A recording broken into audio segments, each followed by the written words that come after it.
Hi friends, അസ്സലാമു അലൈക്കും. Welcome back to my channel. വായിലിട്ട അലിഞ്ഞു പോകുന്ന ഒരു ക്രീമിയായ ബട്ടർ പുഡിംഗ് ഉണ്ടാക്കിയാലോ? പാലും ബ്രെഡും ബട്ടറും ഉപയോഗിച്ച് ഉണ്ടാക്കുന്ന ഈ ഡെസേർട്ട് എല്ലാവർക്കും ഇഷ്ടപ്പെടും. അപ്പോൾ നമുക്ക് റെസിപ്പിയിലോട്ട് പോകാം. ആദ്യം തന്നെ ഒരു അര ഗ്ലാസ് വെള്ളത്തിൽ ചൈന ഗ്ലാസ് സോക്ക് ചെയ്ത് വെക്കുക. അതുപോലെ തന്നെ ഒരു അര ഗ്ലാസ് പാലിൽ കസ്റ്റർഡ് പൗഡർ മിക്സാക്കി വെക്കുക. ഇനി ഒരു പാനിലേക്ക് പാലും മിൽക്ക് മെയ്ഡും ഒഴിച്ച് നന്നായി മിക്സ് ചെയ്യാം.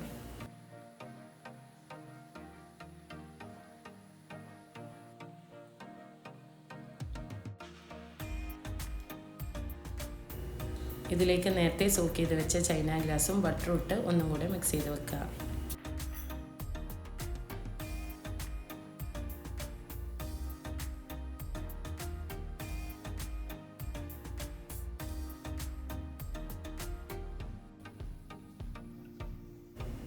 ഇനി സ്റ്റൗ ഓൺ ആക്കിയിട്ട് ബട്ടറും ചൈന ഗ്ലാസും നന്നായി മെൽറ്റ് ആവുന്ന വരെ കൈയെടുക്കാണ്ട് ഇളക്കി കൊടുക്കുക.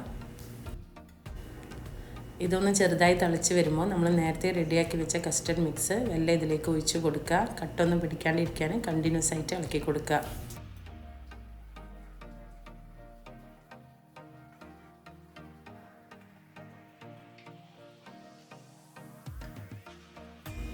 പാലൊന്ന് തിക്കായിട്ട് വരുമ്പോൾ ഇതിലേക്ക് ടേസ്റ്റ് നോക്കിയിട്ട് ആവശ്യമുണ്ടെങ്കിൽ പഞ്ചസാര കൂടി ചേർത്ത് കൊടുത്ത് നന്നായി ഇളക്കുക.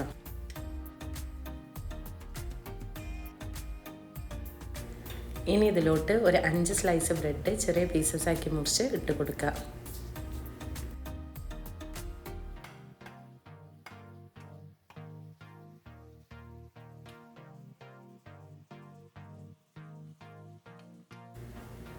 ബ്രെഡ് പീസസ് കൂടി ഇട്ടിട്ട് നന്നായിട്ട് മിക്സ് ചെയ്യാം.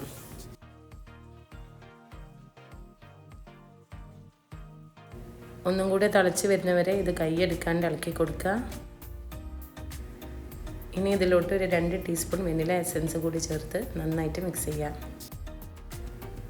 നമ്മുടെ പുഡിങ്ങിൻ്റെ മിക്സ് റെഡി ആയിട്ടുണ്ട്. ഇതൊന്ന് ചെറുതായി തണുക്കാൻ വെക്കാം. ഈ മിക്സ് ചെറുതായി ചൂടാറിയാൽ നമുക്കിതൊന്ന് ബ്ലെൻഡ് ചെയ്തെടുക്കാം. നല്ല ചൂടുള്ളപ്പോൾ ഇത് ബ്ലെൻഡ് ചെയ്യരുത്, കട്ട പിടിക്കാനുള്ള ചാൻസ് ഉണ്ട്. ബ്ലെൻഡ് ചെയ്ത ഈ മിക്സ് നമുക്കൊരു പുഡിംഗ് ട്രേയിലോട്ടേക്ക് മാറ്റിയിട്ട് സെറ്റ് ചെയ്യാൻ വെക്കാം. പുഡിങ് സെറ്റായതിന് ശേഷം കാരമലൈസ് ചെയ്ത കാഷ്യൂനട്ട് ഇതിനെ മേലെ ഇട്ടിട്ട് നമുക്കിതൊന്ന് തണുപ്പിക്കാൻ വെക്കാം.